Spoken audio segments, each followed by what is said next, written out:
Hey, I'm Ava. I run my own business making designer furniture. It's been a wild ride getting here by 33, but I wouldn't have it any other way. My life was mostly about work, though deep down, I hoped for more, like a family of my own. It was during one of my rare vacations down in Santa Cruz that everything changed. I was on the beach, trying to learn surfing, mostly failing and falling flat on my face into the waves. That's when Jake showed up with his surfboard under his arm, looking like he owned the place. "Need some help there?" he called out, jogging over. His voice was playful, a slight tease hanging in the air between us. I brushed the sand off my face, trying to look a bit less like a drowned rat. "Do I look like I need help?" He laughed, a deep, hearty sound that made me smile, despite my embarrassment. "Well, you ain't exactly riding the waves like a pro." I shrugged and gave him a challenging look. "Maybe I'm just enjoying my unique style of surfing. Ever thought of that?" "Unique's one word for it," he grinned, extending a hand to help me up. "Name's Jake. I teach surfing around here. How about I give you a few pointers? No charge." I figured why not? It wasn't like I had anything better to do, and the guy seemed genuine enough. So, I took him up on his offer. Turned out, Jake was a natural teacher. He was patient, explaining things clearly without making me feel like an idiot. "Balance is key," he instructed as he guided me on the board. "You gotta feel the wave, be part of it, not fight it." Easier said than done, but with Jake's guidance, I actually managed to stand and ride my first wave. I couldn't believe it. I laughed so hard I nearly fell off again. "That's it. You're a natural," Jake cheered, clapping his hands. I paddled back, flushed with excitement. "Thanks, Jake. I guess you're a pretty good teacher." That night, we talked like old friends. Turns out, Jake moved around a lot as a kid, never really settling anywhere until he hit the surf towns. He loved the ocean, said it was the only place he felt at home. "And what about you, Ava? What's your story?" I told him about my business, how I'd started from scratch, working day and night to make it something real. He listened, really listened. And that's how it started, really. A simple meeting on the beach that turned into dinner, and a conversation that felt like it could go on forever. I didn't know then that I'd fall for him, hard and fast. But that comes later. For now, it was just two people, laughing over fish tacos, the ocean whispering in the background. I smiled. Maybe I'd just found that someone. Life after meeting Jake took a fast track, like a runaway train I had no interest in stopping. Our courtship was a whirlwind, filled with laughter, beach days, and long, heartfelt conversations under the stars. It didn't take long before he popped the question. We were at our favorite spot on the beach, the same place where we first met. "Hey Ava," Jake started, his voice unusually shaky. "You and me, we're kinda great together, huh?" I laughed, a little nervous, sensing something big was coming. "Kinda great? That's the understatement of the year." He took a deep breath and went down on one knee, right there in the sand. "Marry me, Ava.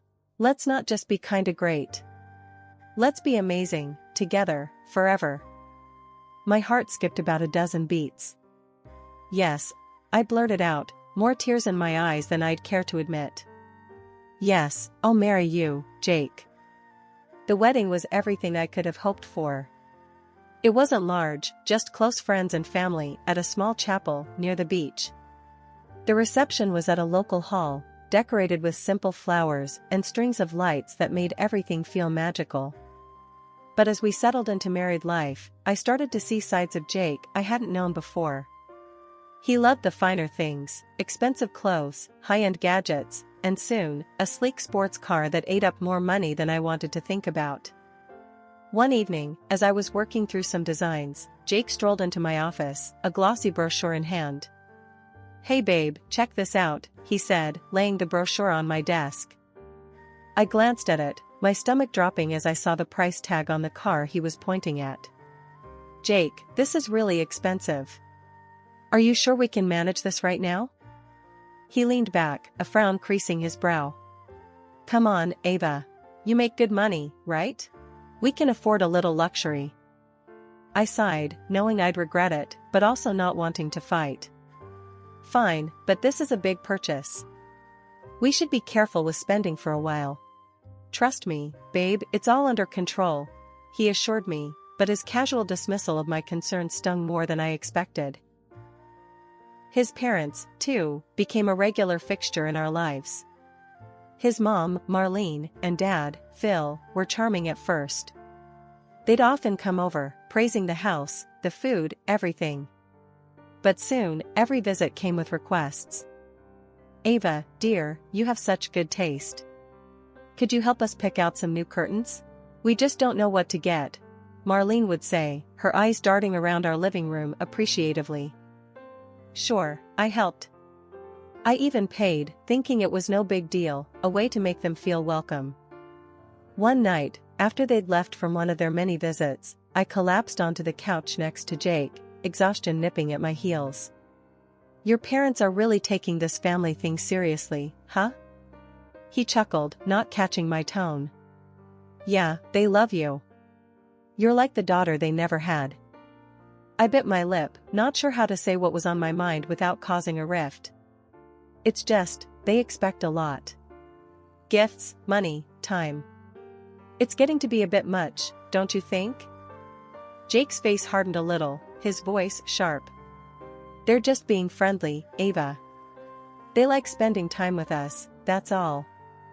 I wanted to argue, to tell him it felt like more than that, like we were a bank they could take from without asking.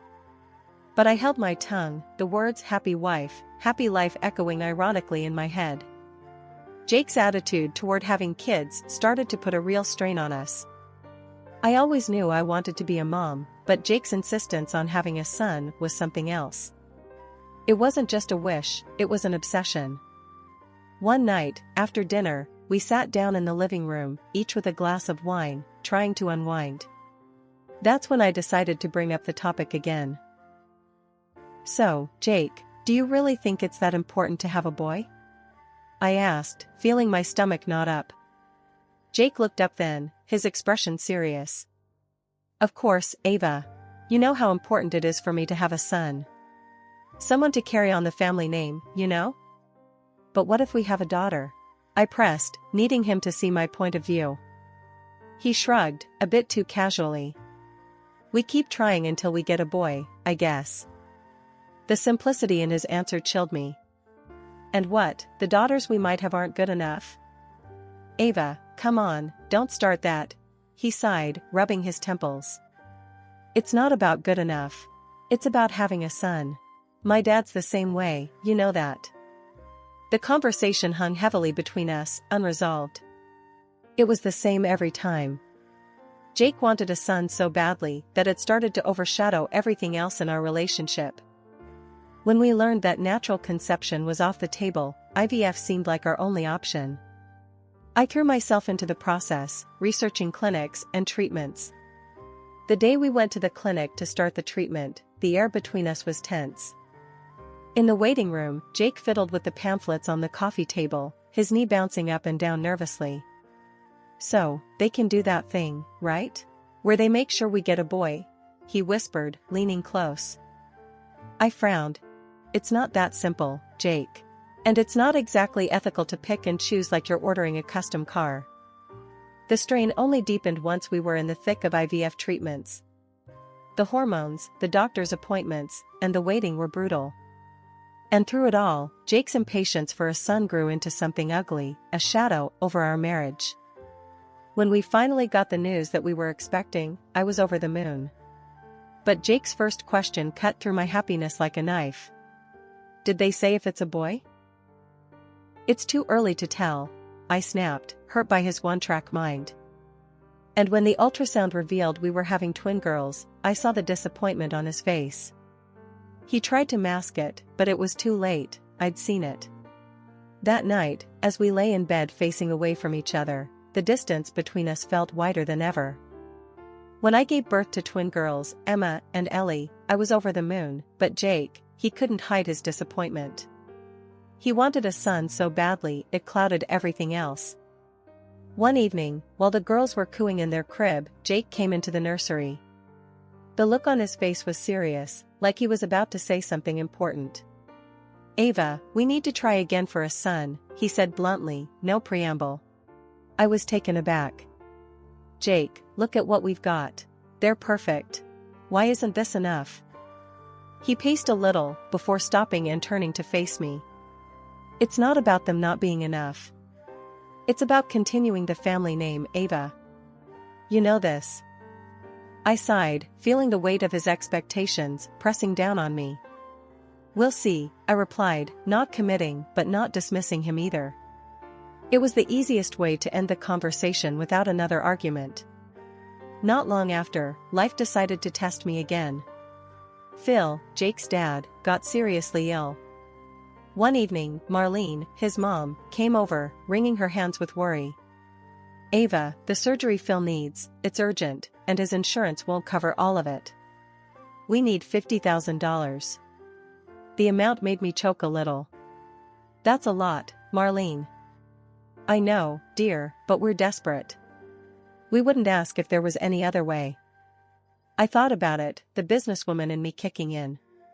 "I can lend you the money, but I'll need you to sign a receipt. It's just a safety measure." Marlene bristled a bit at that. "Really, Ava, a receipt? We're family." I stood firm. "It's nothing personal, Marlene. It's just how I handle things professionally. It's a lot of money." Reluctantly, she agreed, and the receipt was signed. Jake didn't take it well when he found out. "You made my mom sign a receipt? What's wrong with you, Ava?" "It's how I protect our future, Jake.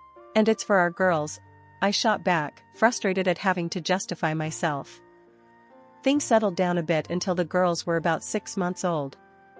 That's when I found out I was pregnant again, naturally this time. I was shocked and happy but scared to tell Jake. His reaction was just as I feared. "A son, Ava. It has to be a son. I don't need another girl," he said coldly when I told him. Months later, I gave birth to another beautiful girl. I named her Mia. Jake didn't come to the hospital, not even to see Mia, or help me home. I ended up taking a taxi, 1,000 worries in my head. When I got home, the house was quiet except for the sound of the babysitter in the nursery. Jake wasn't there. He came back the next day, looking like he hadn't slept at home. "Where were you?" I asked, my voice tight with a mix of anger and despair. "Out," was all he said, walking past me like I wasn't even there. He didn't even glance at Mia, his own daughter. The hurt from that cut deeper than anything else. Here I was, trying to keep our family together, and there he was, pulling further away every day. It was clear to me then that something had to change. Things had been rough since Mia was born, and they weren't getting any easier.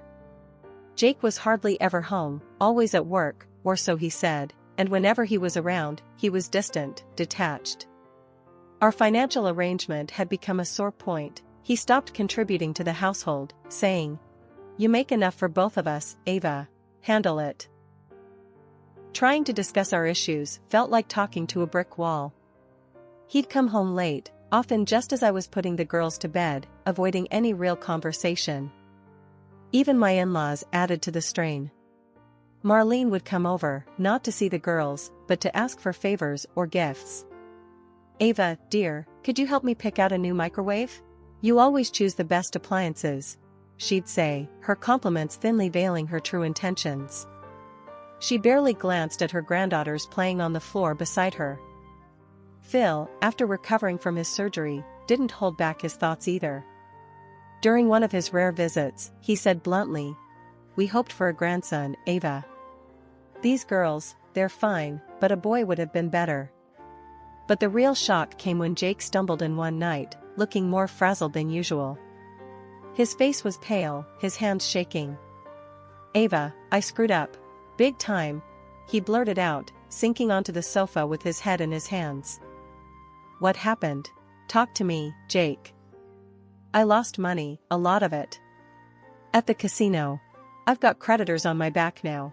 They're not the kind of people you can just brush off," he admitted, his voice laced with panic. Fear gripped my heart, not just for our financial security, but for his safety. How much, Jake? 25,000, he whispered. Despite everything, my instinct was to protect him, our family. Okay, we'll handle this. But you have to promise me, no more gambling. Ever. I swear, Ava. No more gambling. I can't lose you, or the girls. So, I did what I thought was necessary. I transferred $25,000 to clear his debts. After that, Jake's demeanor changed overnight. He was home more, engaged with the girls, constantly showering me with affection and gratitude. You saved me, Ava. I don't know how to thank you enough, he'd say, kissing me goodbye in the mornings. Things had been looking up for a while, with Jake seemingly back on track and us spending more time as a family. I actually started to believe that maybe we had turned a corner, that maybe everything would be alright. But that hope shattered the night Jake didn't come home.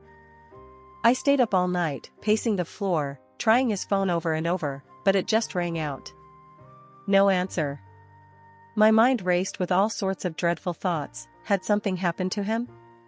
Or was it something else? By the time he walked through the door early the next morning, my relief turned to anger the moment I saw him casually stroll in and head straight to bed without so much as an explanation. Where have you been all night? I demanded, standing in the doorway of our bedroom. He mumbled something incoherent and pulled the covers over his head. Tired, talk later, he said, his voice muffled by the pillow. No, we're talking now, Jake. You can't just disappear and not expect me to worry. But he was already snoring, completely oblivious to my panic or anger. That was the last straw. I decided then and there that I needed to know what was really going on. The next day, I hired a private detective. A week later, the detective came back with news that crushed whatever was left of my trust.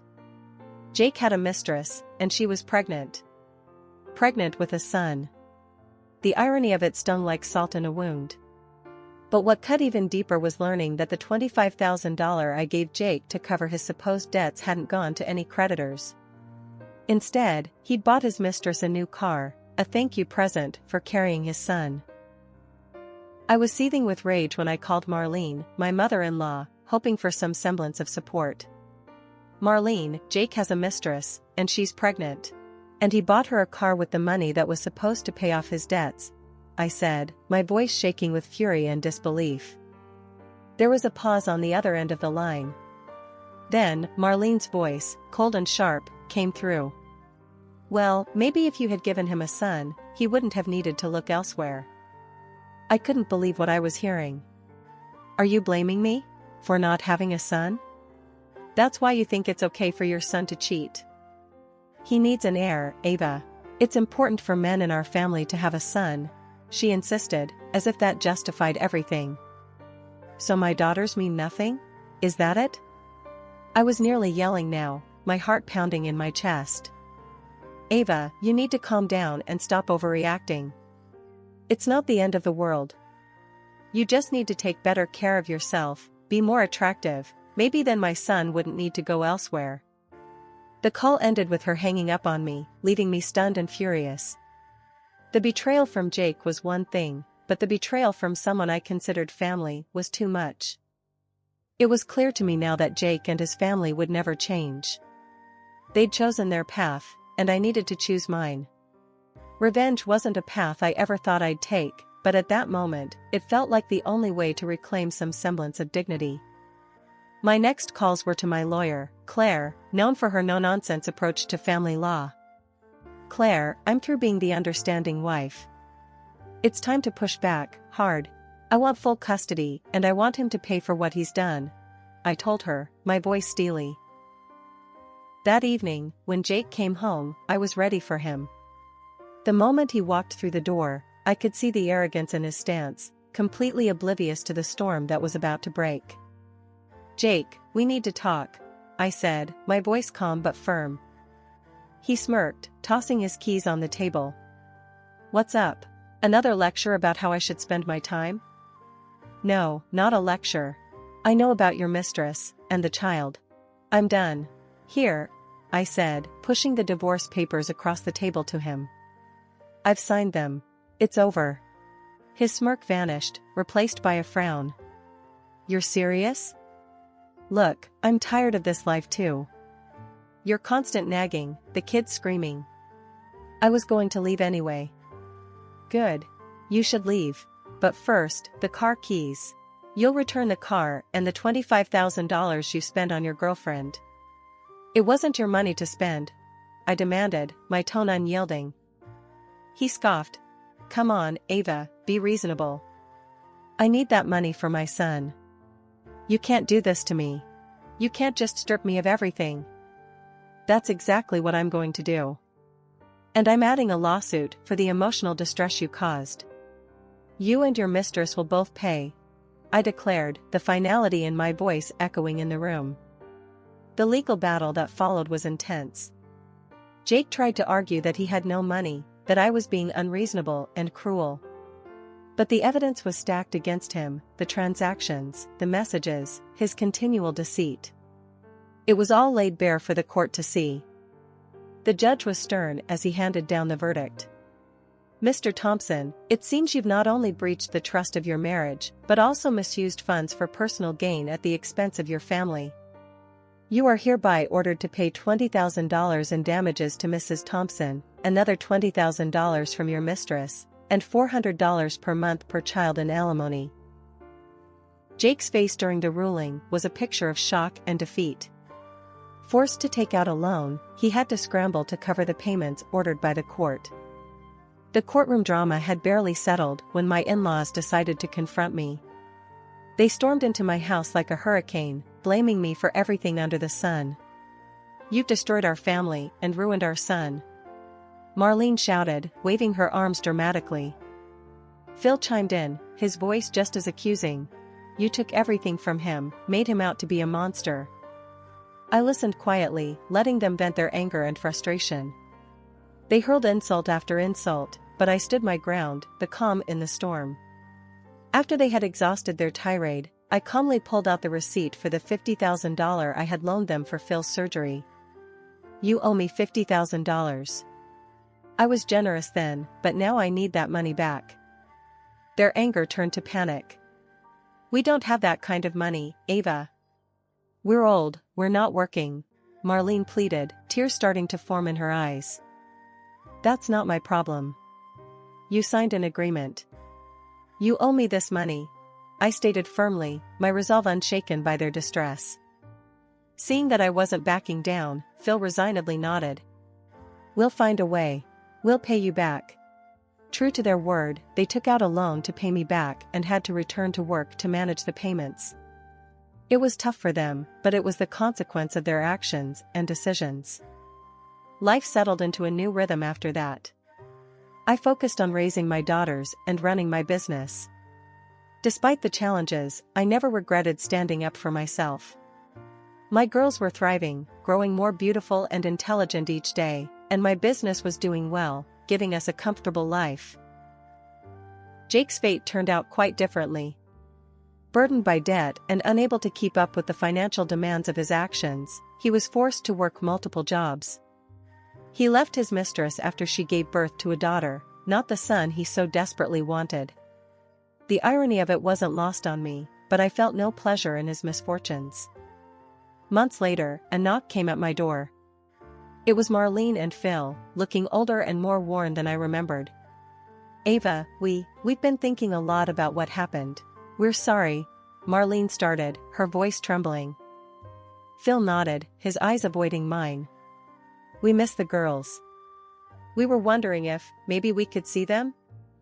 I looked at them, seeing the genuine regret in their eyes, but the pain they had inflicted was too deep, and their betrayal too significant. I appreciate your apology, I began, my voice steady. But I can't let you back into our lives. Not after everything. The girls are doing well, and we're moving on. It's better this way. Marlene's eyes filled with tears, and Phil placed a hand on her shoulder. We understand. We wanted to try, Phil said, his voice thick with emotion. I wish you the best, but please respect our wishes and give us our space," I replied, closing the door gently but firmly. Turning back to my home, to the laughter of my daughters playing in the living room, I felt a profound sense of peace. We had come through so much, their little faces reminders of why every struggle was worth it. I had made tough decisions, but they were the right ones for us. All right, everyone's presentations are done, Nick, the manager, said as he tried to move the discussion forward. Excuse me, I haven't. I recently found out something. Nick interrupted me and began to speak. There's apparently someone in this department who didn't graduate high school and is just a part-timer. Meetings should be for employees only. Absolutely right. His lackey, Mike, of course, agreed with Nick. I'm leaving. After leaving the meeting room, I started to shut down my computer. I noticed that an email had arrived, not in my personal inbox, but in the company's shared email. Thinking, there's no point in speaking up, no one will listen, I went home quietly. The next day, I heard a commotion from Nick's desk. He was staring at his computer screen, his face pale. Nick? Is something wrong? Mike looked at the screen with him. And he turned even paler than Nick. Why is he so angry? Knowing the reason for Mike's distress, I thought to myself, serves them right. My name is Adam. My mother passed away when I was in the 9th grade, and I was raised by my father. Well, you could hardly call it being raised. After my mother passed, my father changed. He drowned his sorrows in alcohol, and though he still went to work, he squandered our living expenses on horse racing. Because of that, I had to start working part-time as soon as I entered high school. Every month, I went to the convenience store with bills in hand that couldn't be auto-deducted from my father's account. Even though I endured it because I didn't want to be alone, I reached my limit in my second year of high school and dropped out. I found a live-in job at a distant inn. Thank you for everything. The day I left home, my father, still staring at the TV, spoke. Take care. That was our last conversation. Back then, 18 wasn't the age of majority, so I needed my father's permission to work, and I couldn't hide my place of employment. Yet, my father never visited me even once. I kept working just to survive, and before I knew it, I was 42. Years of hard work paid off, and I was transferred to the headquarters. I was thrilled to be recognized by the company, as I thought I'd be working in the field until retirement due to my lack of formal education. Listen up. Our work can change the future of our employees. Don't drag us down. On my first day after the transfer, Nick, dressed in an expensive suit, spoke sternly. There was a reason for this. Our inn was located in a prominent tourist destination, known so well that everyone in the state could sing its commercial jingle. At its peak, we had 5 locations within the state. But that was long ago. Due to financial difficulties and aging facilities, only the place where I had worked for many years and the original establishment remained. I was prepared to lose my job anytime, but now there was a glimmer of hope. With the rise of social media, the tourist area where the inn was located started gaining attention again. Depending on how hard the sales department, where I was transferred, worked, we could either thrive or be forced to give up this prime location to the new hotel chains continuously popping up. For Nick, who had switched careers from another industry to strengthen our sales, this was a battle he couldn't afford to lose. I understood why he had to be strict. I will do my best. Nick sneered at my enthusiastic declaration. Did you not hear what I said? I'm sorry. I thought I was listening carefully. Out of habit from years of customer service, I apologized reflexively, though I had no idea what had offended him. Someone was watching me with a smirk. In this department, there are those who are expected to excel and those who have been shoved here because they have nowhere else to go. You are the latter. It was Mike, the section chief. He's 7 years younger, at 35. But he was called to headquarters much earlier than I was and had been moving around within the headquarters ever since. I'm not jealous, but I can't accept that he's my boss. Graduating from a prestigious university, he has an unusually high pride and caused many problems as a newbie, making things very difficult for me when I was the front desk leader. When I found out Mike was transferred to the sales department a month before me, I was disheartened. Mike is right. With just a middle school diploma, there's not much you can do. Don't even think about achieving results. As if I didn't exist, Nick remarked, "I'm thirsty." Mike eagerly ran to the coffee maker. It seems Mike is Nick's lackey. I regretted being happy about my transfer to headquarters, wishing I had stayed on site forever.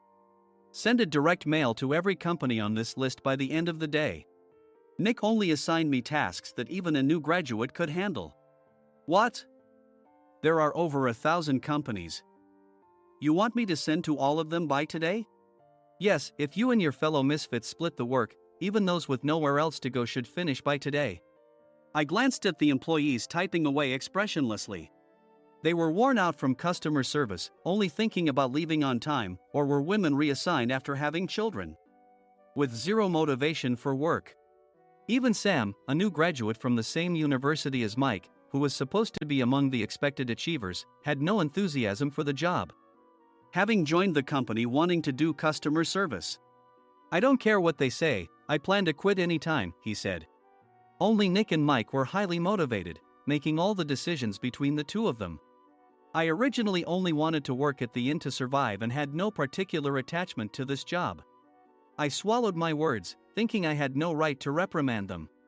About a month after the transfer, Nick told us with a frustrated look. To commemorate the 50th anniversary, we've decided to create a plan exclusive for one group per day. Originally, Mike and I were supposed to come up with it, but our president, Mr. Thompson, insists on hearing everyone's opinions. So, you all get a chance. As Nick explained, Mike began handing out prints. Make sure not to embarrass Nick. If your ideas are half-baked, you'll have to redo them. It seemed that they had printed his handwritten notes by Mr. Thompson, which included several questions and a section for free responses. It made sense why Nick had to seek our input, given that all responses had to be submitted to Mr. Thompson. We were given a week to think about it, and a meeting was scheduled to compile our ideas. My plan is to let guests enjoy both the old and modern America. Nick began the presentations. Guests would watch a master confectioner at a nearby traditional sweet shop make sweets in front of them. The welcome drink would be premium tea in a bottle. Nick's plan was certainly attractive. After his presentation, Nick called on us to present in the order we were seated. Just as I stood up for my turn. All right, everyone's presentations are done. Excuse me, I haven't. I recently found out something. Nick interrupted me. There's someone in this department who didn't graduate high school and is just a part-timer. He was likely talking about me. I joined the company as a part-timer and was made a full-time employee when I turned 20. That was 20 years ago, so Nick and Mike probably had no chance to know until recently. Meetings should be for employees only. Absolutely right.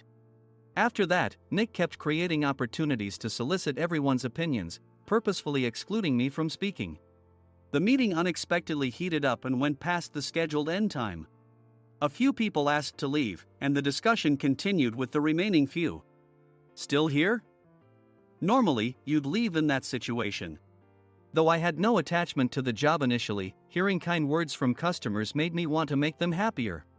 For someone like me, with nowhere to go, the inn was my home and customer service was my life. I felt pathetic about my current self. I'm leaving. I left the conference room and started shutting down my computer. I noticed an email had arrived, not in my personal inbox, but in the company's shared email. Thinking no one would listen to what I had to say anyway, I quietly went home. The next day, while preparing the DM as instructed, I heard a commotion from Nick's desk. In his haste to stand up, he hit his knee on the desk. He stared at his computer screen, his face pale. Nick! What's wrong? Mike, thinking he should be the first to rush over, approached Nick while still wearing his coat. He peered at the screen with Nick. And he turned even paler than Nick. Why is he so angry? Who is responsible for this company? Nick, more irritated than ever, asked, and Mike answered without checking. Probably Sam. Sam wasn't there because he was attending a morning training session for new hires. Nick gave up on getting angry and returned his gaze to the screen. They were looking at an email that arrived right after the end of the working day yesterday. Apparently, no one, including me, had checked it before leaving. The email was from a large company that used us for their annual employee trips. The president and executives of that company also frequently used our services personally. president of the company, Mr. Mason himself had declared that neither he nor his company would ever use our services again. Well, some companies cancel their employee trips or stop using our services due to financial struggles. Let's just move on. Mike kept wiping the sweat from his forehead with a handkerchief. Knowing why Mike was so agitated, I quietly watched their interaction. Do you know how much revenue we get from that company? We can find other guests to fill the rooms, but we'll lose the banquet costs, gift shop revenue, rental car fees, and more. Moreover, the gifts were supposed to be prepared by the traditional confectionery shop involved in Nick's proposed plan. If it's known that we incurred such a huge loss at this critical time, Nick's position in the company would be jeopardized. Nick took a deep breath, seemingly trying to calm himself. All right, Mike. Go to New York right now and apologize to Mr. Mason. What? You're coming with me, right? I have urgent work to do. I trust you, which is why I'm entrusting this to you. Please. Mike, believing Nick's sincerity, agreed with a determined look on his face, saying, yes. That's Nick for you. Even if Mike went to apologize, Nick would shift all the blame onto him if the client didn't change their mind. Well, it was Mike's fault to begin with, so it served him right. About 3 hours later, Sam answered a call from somewhere and repeatedly apologized, saying, I'm very sorry. Everyone watched to see what was happening. After ending the call, he informed Nick with a weary tone. When Mike arrived at the client's company, he only made things worse, further infuriating Mr. Mason. He was demanding, get his boss here immediately. It was no wonder Sam was exhausted, dealing with such a call right after returning from training. What is that idiot doing? All right, Adam, you're coming with me. If sacrificing Mike didn't work, then I must be next. Normally, I'd want to refuse at all costs, but I saw an opportunity in this situation. If I can be of assistance, I'd be happy to join you. I obediently followed Nick, and we flew to New York. When we introduced ourselves at the reception, it became clear how serious the situation was, as the receptionist personally escorted us to the president's office. Angry voices leaked through the door, making both Nick and me uneasy. Excuse me.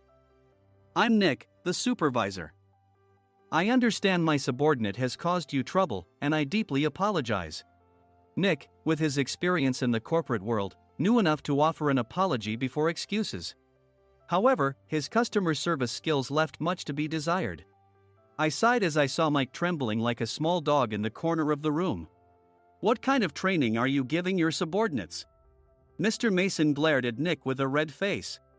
The intensity of his gaze made even Nick take a step back.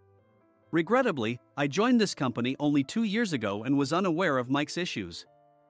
I should have identified his shortcomings sooner. Indeed. I should have realized sooner. No sensible person would come to apologize and then give a lengthy presentation on the drawbacks of not using their inn. Nick froze, his mouth slightly open. Suspecting the worst, I picked up the documents that had fallen to the floor. It seemed Mike hastily prepared these documents on the plane, listing the disadvantages. Disadvantage 1: if you change the venue for the company trip, employees might suspect it's for cost-cutting reasons, leading to a negative impression. Reading it aloud half-jokingly, Nick snatched the papers from my hand and checked the contents with a furious expression. Among the stack of documents was a receipt from a nearby convenience store's copy machine. I felt a pang of dread, hoping he hadn't shown the receipt as well. What do you think he said when I asked what kind of nerve he had to do this? I'm very sorry. Faced with the dire situation, Nick must have thought there was nothing left to do but apologize. In a voice smaller than I'd ever heard from him, he uttered words of apology. He said, I'm a Harvard graduate. I don't believe I said anything wrong. Mike, what have you done? Forgetting his plan to pin the blame on Mike, Nick yelled loudly, even in front of Mr. Mason. I didn't do anything wrong. You're still saying that? Look at him. Mike pointed at me with a shaking hand. I was assigned to headquarters in my 20s and now I'm a section chief. This guy only made it to headquarters at 42. Everything I've done proves I was right. So why are we losing the contract? Having said his piece, Mike collapsed to the floor. Of course. You were sent there because you had nowhere else to go. Mike never expected to hear such words from someone he looked down upon. He lunged at me, and Nick hurriedly stepped in to stop him. Mr. Thompson told me Mike is a quick thinker, and to take good care of him. There's no way he was pushed aside. Don't make things worse here. He didn't say quick thinker, he said only quick-witted, didn't he? I don't remember that part. I recalled the many troubles Mike caused when he was a newbie. When Mike was on the front line, his pride was so high that he never apologized to customers. Customer service, especially in our job, doesn't work alone. It brings both good and bad situations. If the front staff or housekeepers made mistakes, or the cleaning company didn't properly clean a room, one had to apologize to the customers regardless of personal fault. Mike, in such situations, would never apologize, insisting he wasn't at fault. This often angered customers, and as the front desk leader, I frequently had to apologize on his behalf. He caused complaints and disrupted operations, which is why he was quickly moved to headquarters. In departments where he didn't interact directly with customers, his quick thinking was beneficial and things went well. But it seemed his flaws were starting to show. Corporate reservations are supposed to be entered into the system by the sales representative. But a quick check yesterday revealed that more than 10 items were missing from the client's reservation. The handover document clearly stated what needed to be prepared. Why didn't you enter it into the system? Why do we have to give them special treatment? Filling rooms near the banquet hall, setting up all the food in advance. Specifying the brand of wine, they're too demanding. No wonder he always angered customers, I thought, feeling a headache coming on. Grouping them in rooms near the banquet hall is for our benefit too.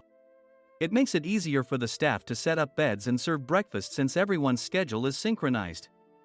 As for the other requests, Mr. Mason suggested them to lighten our load. I didn't know that. Nick finally seemed to realize that Mike was the one who had angered the client. What did you say to them? I just told them we wouldn't give them special treatment anymore. We shouldn't waste effort on things that don't bring in money. I was utterly exasperated at his lack of understanding of customer service. Of course, we shouldn't comply with unreasonable demands. But carrying over successful practices from past stays makes customers feel remembered and enhances their experience. Good memories encourage repeat visits. That's part of our job. I looked down at Mike, who was sitting on the floor. In our job, nothing is a waste. Mr. Thompson likely moved you to the sales department, hoping you'd finally understand this. How do you think he feels now that you've failed to meet his expectations? Mike, tears in his eyes, fled the president's office. I was amazed he still hadn't apologized. You have it tough, Adam. It's okay, we're all employees of the same company. I deeply apologize for this disrespectful incident. Especially after all the care you've shown us. If it weren't for you, Adam, I really would have stopped staying here. When I heard you were moving to the sales department, I was willing to reconsider if you handled it. Seeing us talk so amicably, Nick's face contorted. Do you two know each other? Adam's service is excellent. I always requested him specifically. Normally, we don't accept specific staff requests, but we made an exception for Mr. Mason, adjusting my shifts accordingly. He had personally stayed at our hotel just before my transfer, and during casual conversation, I mentioned, I'm moving to the sales department soon. If I hadn't told him then, things could have been much worse. Please continue to take care of us. I look forward to it. On the return flight, Nick awkwardly offered me a can of beer. It's still working hours. Of course, I had no intention of forgiving him for a single beer. Nick might try to pin everything on Mike and avoid any consequences. While pondering this, a startling fact came to light. Nick, the tea bottles for the plan have arrived. I handed Nick a bottle labeled with our inn's name. They look good. What are you talking about? These are plastic bottles. I had assumed we would use the trendy, high-end bottling tea. But what arrived were ordinary plastic bottles of tea with customized labels. The only unique aspect was the label, which had the inn's name, making it look customized. Upon further investigation, I discovered that a substantial amount of money was set to be paid to the tea company. It was priced like bottling tea. Does this plastic bottle really cost $100 each? The tea inside is specially blended for us. The extra cost is for that. Wouldn't it be better to use another tea company? Or is there a specific reason we must use this one? As Nick continued to make excuses, I showed him a printed email. I informed the tea company's president, Mr. Mitchell, that we discovered irregular payments and he confessed. He said you two were high school classmates and planned to split the extra money. That idiot. Why did he confess? That's not important. You should worry about yourself, this could turn into a police matter. Opening the bottle cap, I suggested. How about calming down with this tea? It supposedly has a relaxing effect. Nick drank the tea frantically. In the following days, decisions were made about their fates. Mike was reassigned to the General Affairs Department, with no chance of transfer or promotion, as per Mr. Thompson's orders. As for Nick, since the payment to the tea company hadn't yet been made, he narrowly avoided legal trouble. Instead, he was encouraged to leave the company, and to avoid further complications, Nick submitted his resignation. Rumor has it that connections between HR departments have made it difficult for him to find new employment. Even though it was good to have those two gone, something unexpected happened in the sales department. Everyone became motivated and united in refining the 50th anniversary plan. In the end, my plan was adopted. We collaborated with the Tourist Information Center to provide personalized guides. The plan, tailored to the number of guests, was truly special for the 50th anniversary. Hey, is Adam's family coming to stay? I immediately booked that special plan for my family. Sam noticed it on the reservation list and quickly picked up on it. Yes, I'm inviting my father. That's great. I might invite my parents too. I lacked the courage to face my father just as Adam. But here, with the confidence Mr. Mason praised, I felt ready. The 50th anniversary plan was a perfect opportunity to reconnect with my father. I hoped to bring back the days when we could laugh together as we once did.